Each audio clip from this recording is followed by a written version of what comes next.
Hello student, good morning. Good morning. मुझे उम्मीद है आप सभी बहुत ही अच्छे होंगे और लेक्चर 1 और लेक्चर 2 को कंप्लीट कर चुके होंगे। अगर नहीं, अगर आप आज पहली बार जुड़े तो इससे पहले एयरफोर्स और नेवी को ध्यान में रख के 2 वीडियो बनाया गया है, लेक्चर 1 और लेक्चर 2। तो हम चाहेंगे कि आप इस वीडियो के बाद उसे भी कंप्लीट कर लें। और लेक्चर 1 और लेक्चर 2 इन दोनों में अब तक हम लोग 30 भौतिक राशियों के विमीय सूत्र और उससे रिलेटेड कुछ क्वेश्चन कर चुके हैं। और 1 से 30 तक जो हम लोग विमीय सूत्र लिखे, जिन राशियों के विमीय सूत्र लिखे, वे सभी भौतिक राशि, यांत्रिकी यानी मैकेनिक्स यानी मोशन से रिलेटेड थे। और आज हम लोग जो आगे पढ़ेंगे वह उष्मा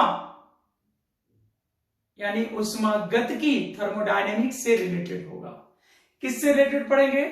उष्मागतिकी से। तो आइए सबसे पहले देखते हैं 31 नंबर। ठीक है, यहां पे 31 नंबर। और सबसे पहले हम लोग पढ़ेंगे ताप, टेम्परेचर। ऐसे तो ये मूल राशि है और इसका विमीय सूत्र पढ़ना जरूरी नहीं है, इसको तो हम लोग याद करके चलते हैं। ताप का जो विमीय सूत्र होता है वह थीटा होता है और कुछ बुक के भी लिखते हैं, यानी ताप का विमीय सूत्र थीटा भी लिखा जाता है और के भी लिखा जाता है। अब देखना आपको ये होगा कि कौन सा ऑप्शन में है। ठीक है, तो इसको हम लोग ऐसे भी लिख सकते हैं, जो राशि नहीं रहता है उसके बीमा यानी घाट में 0 लिख लेते हैं। तो m के पावर 0, l के पावर 0, t के पावर 0 और थीटा। समझ रहे भाई? ये विमीय सूत्र हो गया।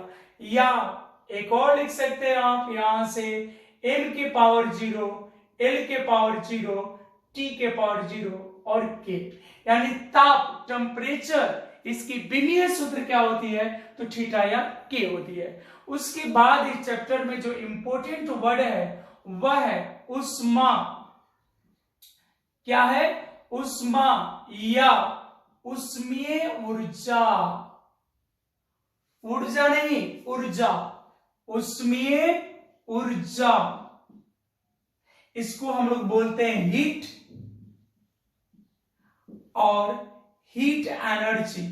हीट एनर्जी को थर्मल एनर्जी भी बोला जाता है।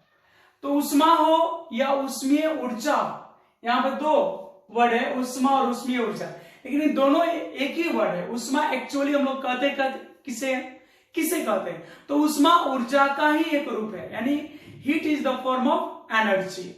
उष्मा ऊर्जा का ही क्या है? रूप है।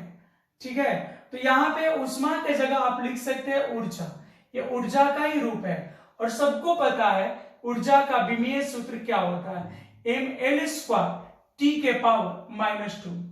आई होप आप सभी को यह आता है। अगर नहीं आता है तो आप पीछे के लेक्चर 1 और 2 देखिए, उसमें बताए होंगे। अब 33 नंबर पर हम लोग पढ़ेंगे गुप्त उष्मा। गुप्त उष्मा, इसको हम लोग बोलते हैं लैटेंट हीट। ठीक है, गुप्त उष्मा यानी जब तक पदार्थ का अवस्था परिवर्तन होता है उस दौरान दी गई उष्मा को गुप्त उष्मा कहते हैं। ठीक है, अवस्था परिवर्तन के दौरान दी गई उष्मा को क्या बोलते हैं? गुप्त उष्मा। ये 2 प्रकार की होती है, गलन की गुप्त उष्मा और वाष्पन की गुप्त उष्मा। तो गुप्त उष्मा, इसके लिए फॉर्मूला हम लोग न्यूमेरिकल में पढ़ेंगे, H = ma। अभी तो हम लोग बीमा पढ़ रहे हैं, तो यहाँ पे जो L है ना, इसी को बोलते हैं गुप्त उष्मा। तो L = क्या हो जाएगा? H/m, यानी H जो है ना वो है उष्मा और जो m है ना वो है द्रव्यमान। तो गया उष्मा बटा द्रव्यमान। उष्मा का बोलो क्या होता है? तो उष्मा और ऊर्जा दोनों का सेम होता है, अभी जस्ट पढ़े हम लोग। तो ml² t के पावर -2 और बटा में m। समझ रहे भाई? तो क्या होगा, एम से एम कैंसिल, तो क्या बच गया, यहां पे दिख रहा है आपको, बहुत सुंदर, बोलो दिख रहा है ना, एल स्क्वायर टी के पावर -2 और थीटा नहीं है तो उसके पावर में 0 लिख सकते हो, या बोलो m के पावर 0 एल स्क्वायर टी के पावर -2 और थीटा के पावर 0। यहां जो थीटा के पावर हम 0 लिखे हैं, यहाँ पे k के पावर 0 भी दे सकता है। अब प्रश्न रहा कि आपका जो क्वेश्चन पूछेगा उसमें कौन सा लिखता है ताप के बदले में, ताप के बदले में थीटा लिखेगा तो थीटा और के लिखेगा तो के, ठीक है। अब नेक्स्ट नंबर देखो 34 नंबर। 34 नंबर में हम लोग पढ़ते हैं विशिष्ट ऊष्मा को, विशिष्ट ऊष्मा, और कुछ बुक देंगे विशिष्ट ऊष्मा धारिता, दोनों ही एक ही है, विशिष्ट ऊष्मा या विशिष्ट ऊष्मा, दिख रहा है ना भाई, विशिष्ट ऊष्मा धारिता, इसको बोलते हैं स्पेसिफिक हीट, स्पेसिफिक हीट या स्पेसिफिक हीट कैपेसिटी भी लिख सकते हो, ठीक है। इसके लिए फॉर्मूला हम लोग पढ़ेंगे जब क्वेश्चन बनाएंगे तो, ठीक है, आप लोग पढ़े भी होंगे H इक्वल टू, क्योंकि जो भी बच्चा एयरफोर्स और नेवी की तैयारी करता है वो एक बार तो आईएससी पढ़ ही चुका है और हीट में वो पढ़ा होगा, H equal to m s delta T, ये ऊष्मा है, ये द्रव्यमान है, एस विशिष्ट ऊष्मा यानी स्पेसिफिक हीट है और डेल्टा टी ताप परिवर्तन है। यानी हिंदुस्तान का मास्टर सचिन तेंदुलकर, हिंदुस्तान का मास्टर सचिन तेंदुलकर, है ना। तो बोलो इस एस को हम लोग बोलते हैं विशिष्ट ऊष्मा, एस को क्या बोलते हैं, विशिष्ट ऊष्मा। तो ये एस इक्वल टू हो जाएगा एच बटा में एम डेल्टा टी, तो एच क्या है, ऊष्मा,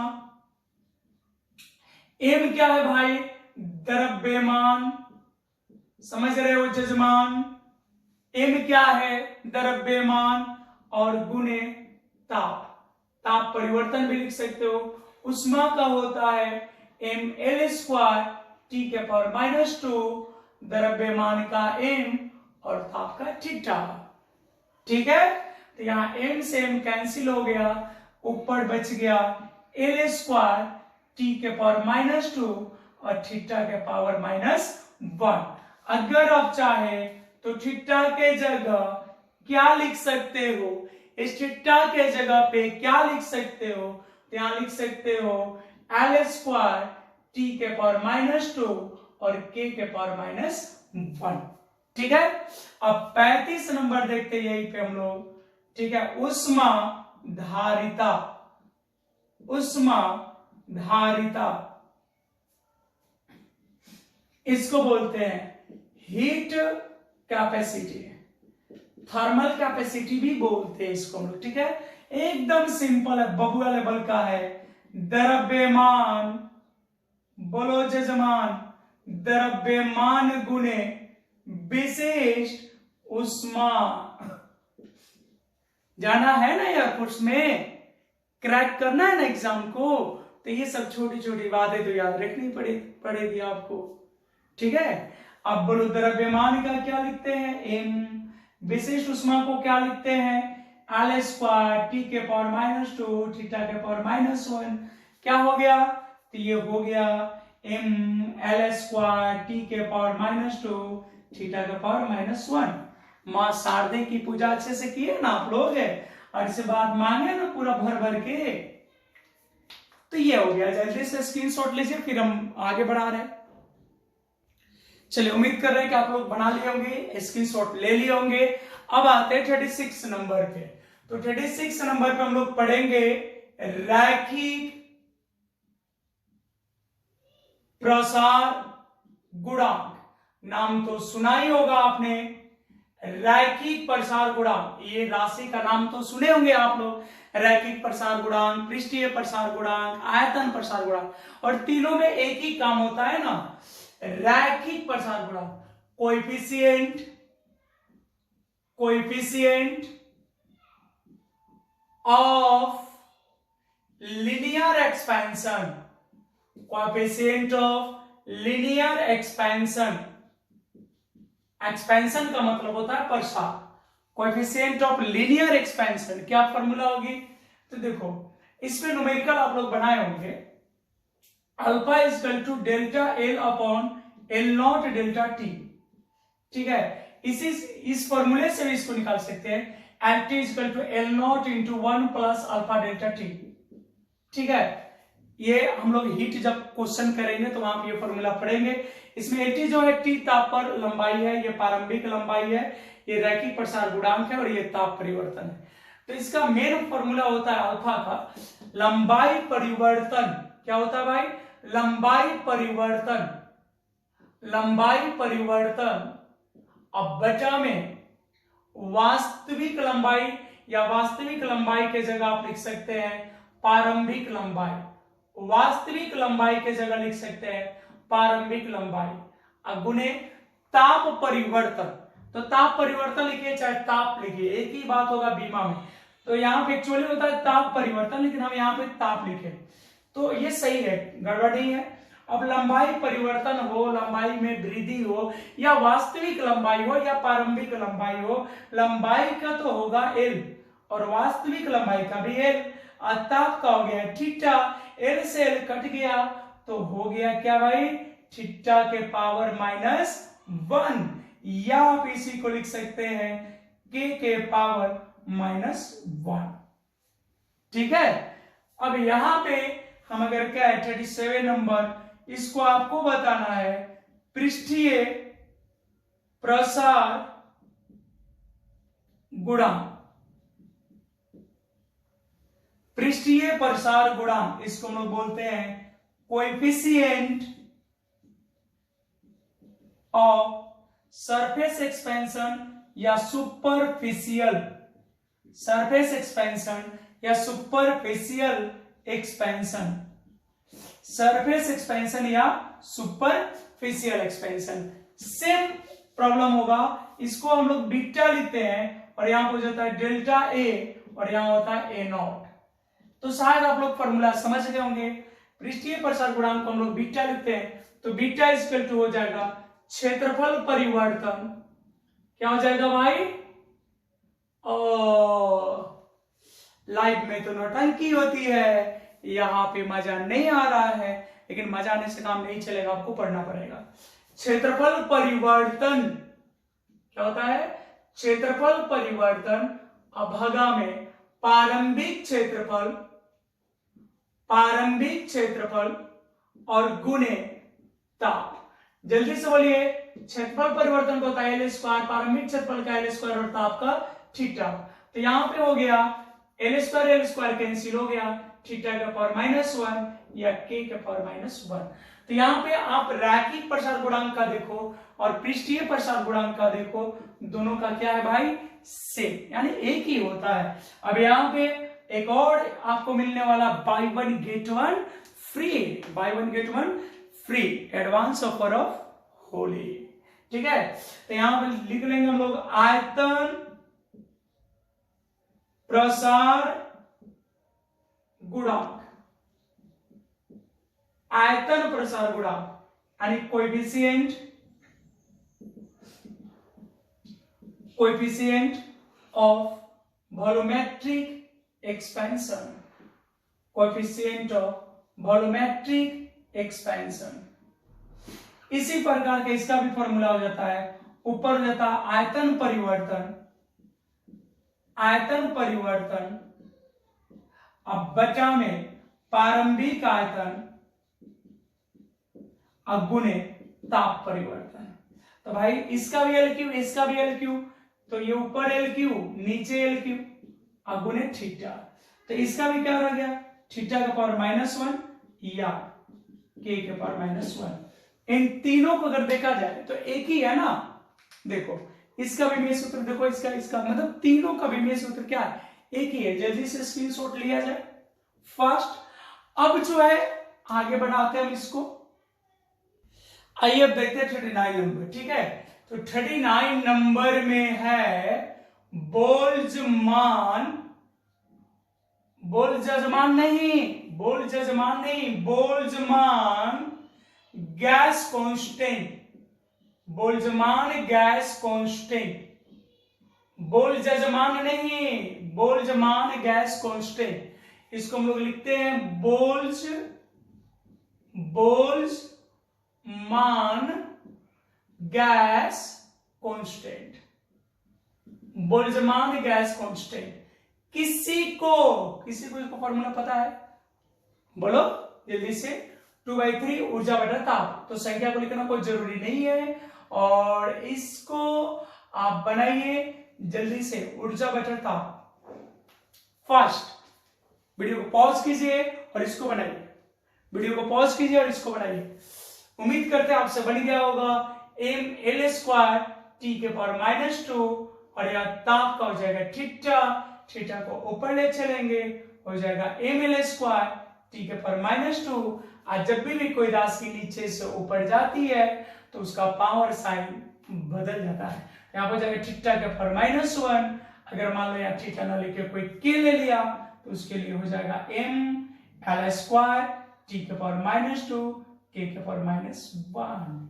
आई होप आप सभी को ये समझ में आया होगा। अब जो बारी है ना, केमिस्ट्री के एक फेमस फॉर्मूले की बारी है, ठीक है। ये गीत सब कोई गाता है, क्या बोलो? मोलर, रोलर नहीं, मोलर गैस नियतांक, मोलर गैस नियतांक, मोलर गैस कांस्टेंट। इसका जो गीत है ना, हर कोई गाता है केमिस्ट्री में। इसका गीत है PV = nRT। ये गीत बड़ी मजेदार है केमिस्ट्री में। PV = nRT। इसमें P जो है वो दाब, V आयतन, इन मोलों की संख्या, R जो है वह गैस नियतांक है, और T ताप है। तो इसी R को हम लोग बोलते हैं मोलर गैस नियतांक। यानी फॉर्मूला होने वाला है दाब गुणे आयतन, दाब गुणे आयतन, और डिवाइडेड बाय मोल। एक केमिस्ट्री में है अनमोल, और आप लोग कुछ तो बोल, दिमाग का ढक्कन खोल, दाब का क्या होता है लोल? बोलो दाब का क्या होता है? पढ़ चुके हम लोग लेक्चर 2 में। दाब का होता है mL⁻⁻1 T⁻²। एकदम जुबान को होना चाहिए, फट फट फट। मतलब बड़ी जुबान चल रहा है तुम्हारा, उस तरह से जुबान चलना चाहिए। आयतन का क्या होगा? L3, और मोल को आप लिखना पड़ेगा मोल, और ताप का थीटा। तो क्या हो गया? m, और यहाँ 3 है, यहाँ -1, L² T⁻², θ⁻1। इसको ऊपर लेके चले गए। अब मोल की जगह मोल इनवर्स, ठीक है भाई। तो ये होगा आपका विमीय सूत्र मोलर गैस नियतांक का। इंपॉर्टेंट है, याद रख लेना।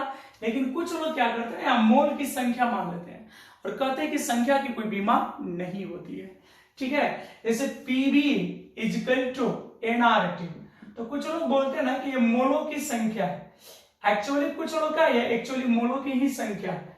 और कभी कभी ऑप्शन में यहाँ पे मोल होता ही नहीं है, तो जब इसको संख्या मान लेंगे तो सभी प्रकार की संख्या, लेक्चर 1 में बताए थे कि सभी प्रकार की संख्या हो और त्रिकोणमितीय अनुपात बीमाहीन और मात्रकहीन होते हैं। तो अगर इसको ना लिखे तो फॉर्मूला हो जाएगा mL² T⁻² और θ⁻1।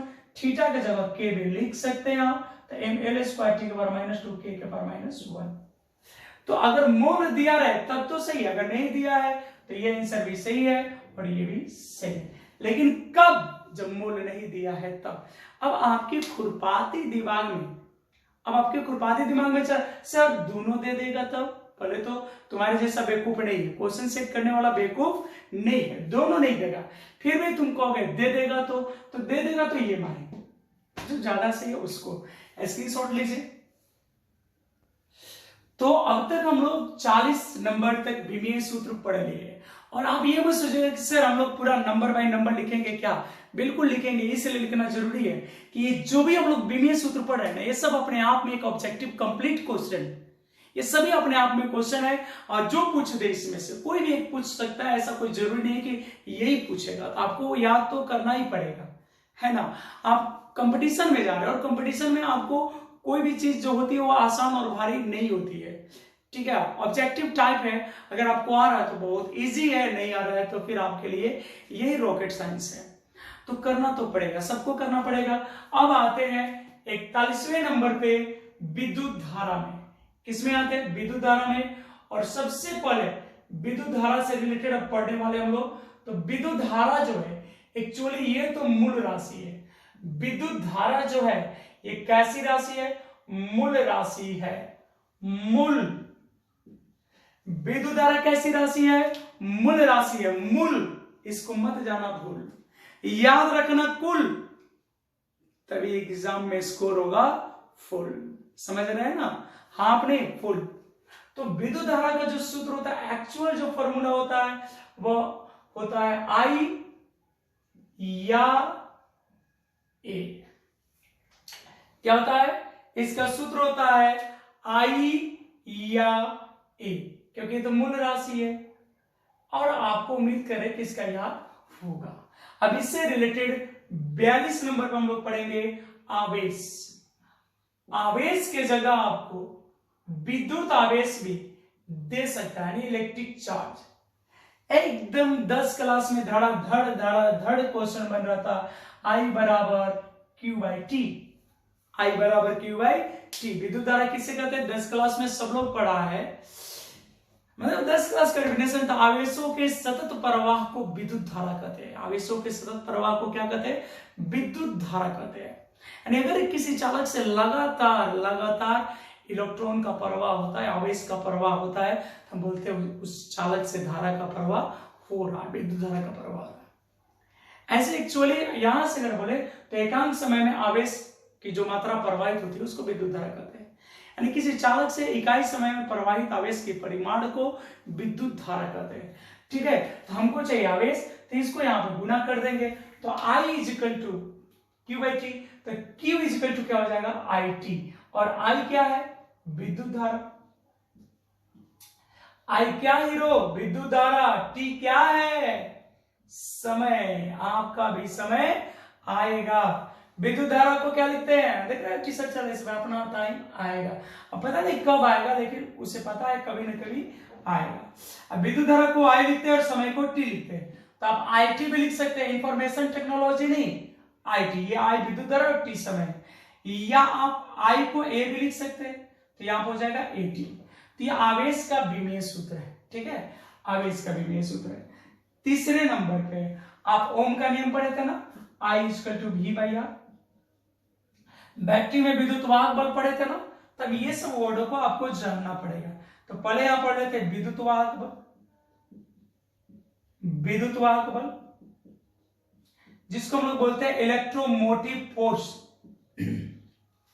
आपको याद है लेक्चर 1 में जब हम लोग पढ़ रहे थे तो बोले थे कि सभी प्रकार के बल, सभी प्रकार के, चाहे आवेकेंद्र बल हो, तनाव बल हो, घर्षण बल हो, यानी दुनिया में कोई भी बल हो, फिजिक्स में कोई भी फोर्स हो, सभी प्रकार के फोर्स का विमीय सूत्र mLT के पावर -2 हुआ था।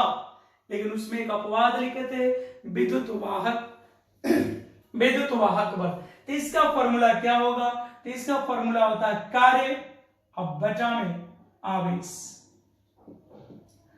कार्य बचा में आवेश यानी ऊर्जा अभागा में आवेश। उम्मीद करते हैं कि अब आप इसको बना सकते हो, ठीक है। आवेश का पता ही है, चलो चेक करते हैं। बोलो, ऊर्जा या कार्य का होता है mL² t के पावर -2। क्या होता है? mL² t के पावर -2। और चार्ज का होता है AT। तो ये दोनों को ऊपर लेके चले जाएंगे तो हो जाएगा mL² t के पावर, अब -2 तो पहले से है। और किसी भी राशि को जब ऊपर ले जाते हैं उसका पावर साइन जो होता है ना भाई, बदल जाता है। जैसे मान लो 1/10 के पावर 2, तो इसको आप ऐसे लिख सकते हैं 10 के पावर -2, ऐसे भी हम लोग लिखते हैं। तो जब ये ऊपर जाएगा तो -2 पहले से 1 माइनस और हो जाएगा, तो t के पावर -3 और a के पावर -1। तो विद्युत वाहक बल का विमीय सूत्र कितना होता है? ml² t के पावर -3 और a के पावर -1। याद करना बहुत जरूरी है। क्यों? क्योंकि एक नहीं 3 राशियों का समान विमीय सूत्र है। किसका किसका? तो 44 नंबर पे है विद्युत विभव। क्या भाई? विद्युत विभव, जिसको हम लोग बोलते हैं इलेक्ट्रिक पोटेंशियल। क्या बोलते हैं? Electric potential. इलेक्ट्रिक पोटेंशियल इसका भी यही होता है, कार्य बटावेश, कार्य बटावेश। तो फिर से वही खेला होगा, अब बार बार एक ही खेला थोड़ी होगा। तो यहाँ पे क्या लिख देंगे? डायरेक्ट लिख देंगे ml² t के पावर -3 और a के पावर -1। याद रखिएगा जरूर। अब 45 नंबर देख लो। ओम का नियम जब पढ़ोगे तो वहां पे विभवांतर चाहिए। तो विभवांतर का क्या होता है? बोलो। PD, potential difference. क्या हुआ? अरे करना पड़ेगा। विभवांतर के क्या होता है? Potential difference, potential difference. ठीक है, इसका भी होता है वही, दो बिंदु के विभव का जो अंतर होता है उसको विभवांतर कहते हैं। और इसका भी फॉर्मूला होता है कार्य बटा में आवेश, यानी ml² t के पावर -3 a के पावर -1। थोड़ा इनको ध्यान से देख लीजिए आप, और इनसे थोड़ा अच्छे से रिश्तेदारी निभा लीजिए। ठीक है, क्योंकि ये है इंपॉर्टेंट। यहाँ पे 3 देख रहे हैं ना, इसको याद करो, इसको याद करो और इसको याद करो, तीनों एक ही, यानी बाय 1 गेट 1 फ्री नहीं, बाय 1 गेट 2 फ्री। एक खरीदो 2 को मुफ्त ले जाओ। जल्दी से स्क्रीनशॉट बनाओ। तो यहां से हम लोग विभवांतर पढ़ लिया। विभवांतर जब पता है, आई पता है, तो फिर हम लोग ओम का नियम कैसे भूल सकते हैं? 10 क्लास में फेमस था ओम का नियम। यदि किसी चालक की भौतिक अवस्था, क्या था?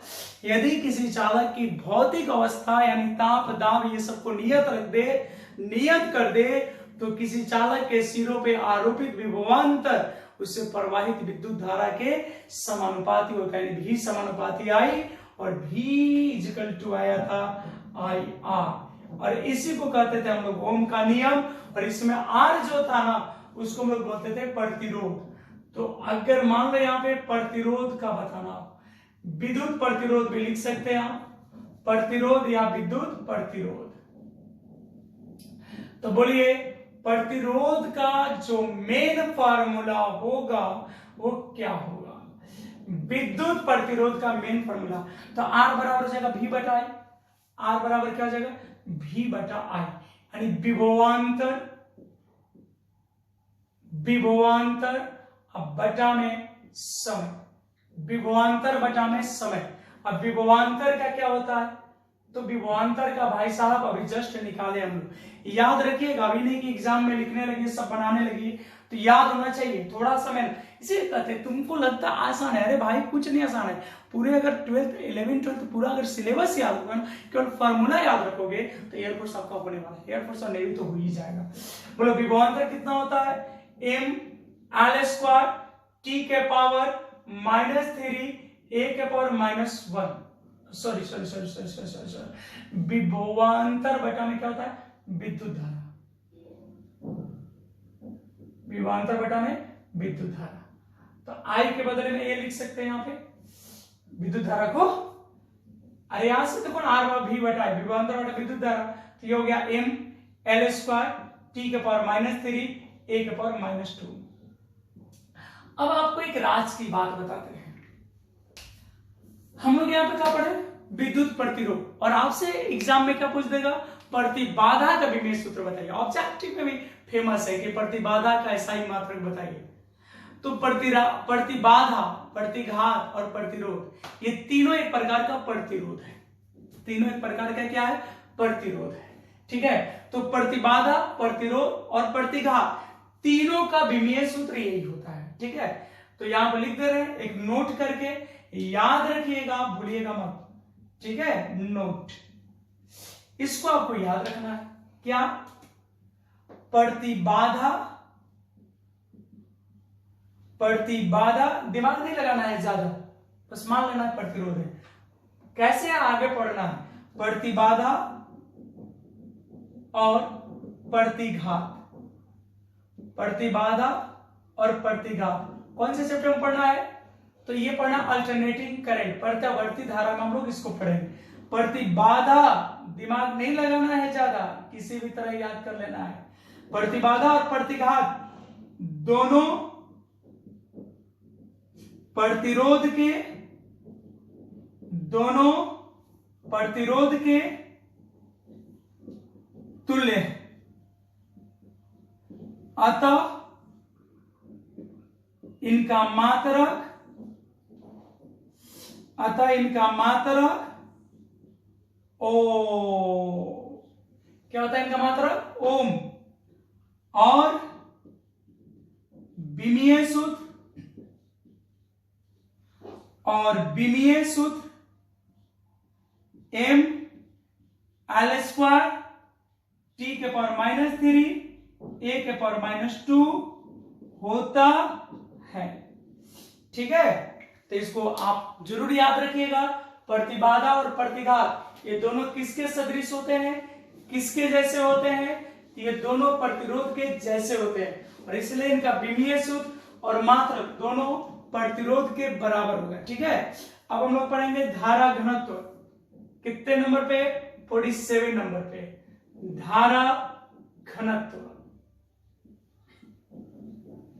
धारा घनत्व यानी करंट डेंसिटी, करंट डेंसिटी इसका होता है धारा घनत्व का। देखो इसको लिखते हैं जे, और जे बराबर होता है आई बटा में ए। आप लोग पढ़े होंगे धारा घनत्व का फॉर्मूला पढ़ेंगे, जे बराबर आई बटा ए, सेकेंड ईयर में पढ़ना था ये भी। तो धारा घनत्व का क्या हो जाएगा, विद्युत धारा, मतलब किसी चालक के एकांक अनुप्रस्थ काट से गुजरने वाली धारा को हम लोग क्या बोलते हैं, धारा घनत्व। यानी यहां फॉर्मूला हो जाएगा विद्युत धारा आ बटा में क्षेत्रफल। बोलो क्या होगा, क्या होना चाहिए, विद्युत धारा बटा क्षेत्रफल। विद्युत धारा क्या लिखते हैं हम लोग, आई, क्षेत्रफल को क्या लिखते हैं, एल स्क्वायर, ऊपर भेज दीजिए एल के पावर -2 आई, या इसी को लिख सकते हैं एल के पावर -2 ए, दोनों ही होगा। ठीक है, अब यहां पे 48 नंबर आ जाते हैं। ठीक है, यहां तो कोई दिक्कत है किसी को, किसी को कोई प्रॉब्लम नहीं। और 48 नंबर में लिखेंगे विद्युत द्विध्रुव, विद्युत द्विध्रुव आघूर्ण, विद्युत द्विध्रुव आघूर्ण मतलब electric dipole moment, electric dipole moment. इसका क्या होगा, इसका देखो हम लोग लिखते हैं P equal to Q into 2L। तो ये जो P है ना वो द्विध्रुव आघूर्ण होता है, इसका फॉर्मूला होता है P equal to Q into 2L यानी 2QL। तो ये P जो है द्विध्रुव आघूर्ण है और Q जो है आवेश है, और 2L जो है ना ये दो आवेशों के बीच की दूरी होती है, यानी आवेश और गुणे में दूरी, इसका फॉर्मूला होता है। आवेश का क्या होता है ये सभी पढ़ चुके हैं, आवेश का होता है AT और दूरी का होता है L यानी LTA। क्या होगा, LTA। ठीक है, स्क्रीनशॉट लीजिए। तो अब हम लोग देखेंगे 49 नंबर, और 49 नंबर पे विद्युत ध्रुवण, ये थोड़ा ज्यादा इंपॉर्टेंट है, इलेक्ट्रिक पोलराइजेशन। ये इसको हम लोग क्या बोलते हैं, इलेक्ट्रिक पोलराइजेशन।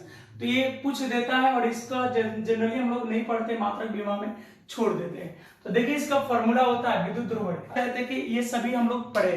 तो देखिए इसमें कुछ ऐसे भी फॉर्मूले मिल रहे हैं जो कि आप में भी नहीं किए हो या अब तक याद नहीं हो, तो कम से कम कुछ नहीं हो रहा, तो वैसे फॉर्मूले का रिवीजन हो रहा है।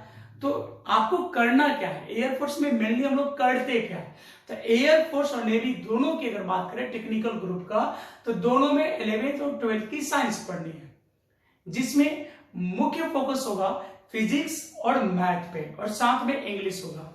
यानी एयरफोर्स और नेवी का जो क्वेश्चन होता है उसमें जनरली अब तक केमिस्ट्री को इंक्लूड नहीं किया गया है, एनडीए में इंक्लूड किया जाता है। यानी ये जो फिजिक्स अभी पढ़ रहे हैं हम लोग, ये एनडीए के लिए भी चलेगा, एनडीए एयरफोर्स और नेवी के लिए। बट एनडीए में बहुत सारे सब्जेक्ट जो है सम्मिलित हो जाती है, लेकिन स्पेशली एयरफोर्स के लिए 3 सब्जेक्ट, टेक्निकल ग्रुप के लिए फिजिक्स, मैथ और इंग्लिश, इसी पर फोकस करना है। तो जो बच्चों को आता है तो वो मेरे साथ रिवीजन कर लो, वैसे भी आपको घर पे पढ़ने के लिए समय चाहिए, तो वो मेरे वीडियो के साथ आप रिवीजन कर लीजिए, हो जाएगा। ठीक है, तो इसका फॉर्मूला होता है, अभी हम लोग क्या पढ़े, विद्युत द्विध्रुव आघूर्ण। इसकी फॉर्मूला होती है विद्युत ध्रुवण का विद्युत द्विध्रुव आघूर्ण, विद्युत द्विध्रुव आघूर्ण अब बटा में आयतन। तो बताइए इसका क्या होना चाहिए, इसका फॉर्मूला होता है विद्युत द्विध्रुव आघूर्ण बटा में आयतन। तो विद्युत द्विध्रुव आघूर्ण का भी हम लोग पढ़े एलटी है, अभी पढ़े तो याद है, बाद में याद नहीं रहेगा, इसलिए आपको रिपीट करते रहना होगा, रिवीजन करते रहना होगा। और आयतन पता है क्यों, तो एक एल तो कट ही जाएगा, तो अब चले गया, ऊपर हो गया टी ए और नीचे हो गया एल स्क्वायर, इसमें से एक एल कैंसिल हो गए, एक एल को कैंसिल कर दिए मतलब कटा दिए, इतना तो समझ में आता होगा। अब इसको ऊपर ले चलो तो एल के पावर -2 टी है। तो ये आपका फॉर्मूला हो गया विद्युत ध्रुवण का, मतलब इलेक्ट्रिक पोलराइजेशन का। ये फॉर्मूला किसका हो गया, इलेक्ट्रिक पोलराइजेशन का। 50 नंबर, विशिष्ट प्रतिरोध, ये भी इंपॉर्टेंट में आता है। विशिष्ट प्रतिरोध, आपको इसको हम लोग एक और नाम से जानते हैं, प्रतिरोधकता। विशिष्ट प्रतिरोध या प्रतिरोधकता, इसको कहते हैं स्पेसिफिक रेजिस्टेंस और रेजिस्टिविटी भी कहते हैं हम लोग इसको। ठीक है, फॉर्मूला आप पढ़े होंगे R = रो L बाई ए। तो इसमें जो ये रो है ना, इसी को बोलते हैं। तो इसका फॉर्मूला क्या हो जाएगा, प्रतिरोध गुणे क्षेत्रफल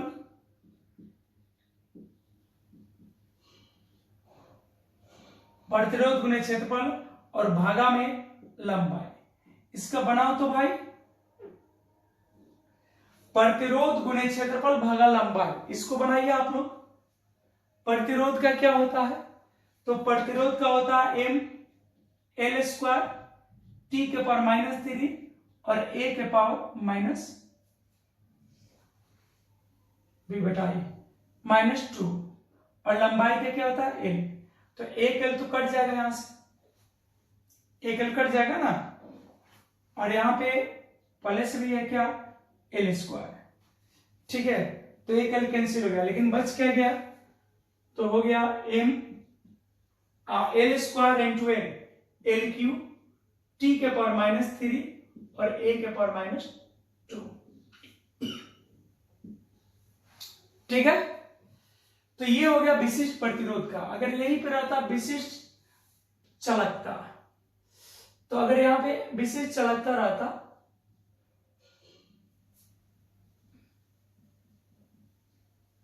विशिष्ट चालकता and specific conductivity, specific conductance, तो इसका क्या हो जाएगा, इसका उल्टा कर दो, विशिष्ट प्रतिरोध, यहां हम लोग क्या पढ़े, विशिष्ट प्रतिरोध या प्रतिरोधकता, इसको उल्टा कर लो, सीधे डायरेक्ट उल्टा कर लो, यानी 1 बटा में रो, यानी 1 बटा में विशिष्ट प्रतिरोध, विशिष्ट प्रतिरोध को ही हम लोग रो लिखते हैं, तो ये इसका टोटल उल्टा हो जाएगा, यानी हम यहाँ पे क्या लिख सकते हैं, 1/m L³ t के पावर -3 a के पावर -2। अब इसको उलट दो तो जो प्लस है वो माइनस में हो जाएगा, माइनस वाला प्लस में, तो m के पावर -1 l के पावर -3 t3 a²। ठीक है, अब इसके बाद जो विमीय सूत्र होगा आप लोग पढ़ लीजिएगा, कर लीजिएगा। अब इसका हम लोग यूज पढ़ेंगे, और यूज में ही कभी अगर ऐसा क्वेश्चन आ गया तो उसको हम लोग सीख लेंगे। अब विमीय सूत्र हम आपको नहीं सिखाएंगे। ठीक है, और भी कोई अगर इसके बहुत सारा भी विमीय सूत्र है, अब कितना लिखेंगे, अब छोड़ देते हैं। तो अब आप इसको कर लीजिएगा और उम्मीद करते हैं कि आप इसको समझे होंगे। तो थोड़ा सा सेल्फ स्टडी कीजिए, याद रखिए, और बिना मेहनत का तो नहीं होगा, क्योंकि सरकारी जॉब बोलते हैं कि भगवान से मिलने के बराबर हो गया है। बट अगर आपकी इच्छा है, आपकी इच्छा है, तो भगवान भी आते हैं भक्तों से मिलने के लिए और आपको जॉब भी मिलने वाला है। लेकिन उसके लिए आपको एफिशिएंसी दिखाना पड़ेगा, कोशिश करनी होगी, मेहनत करनी होगी। हम लोग सिर्फ रास्ते दिखा सकते हैं, बता सकते हैं कि यहाँ से कुछ आते हैं, काम तो आप ही को करना। तो चलिए, धन्यवाद, गुड नाइट, शुभ रात्रि।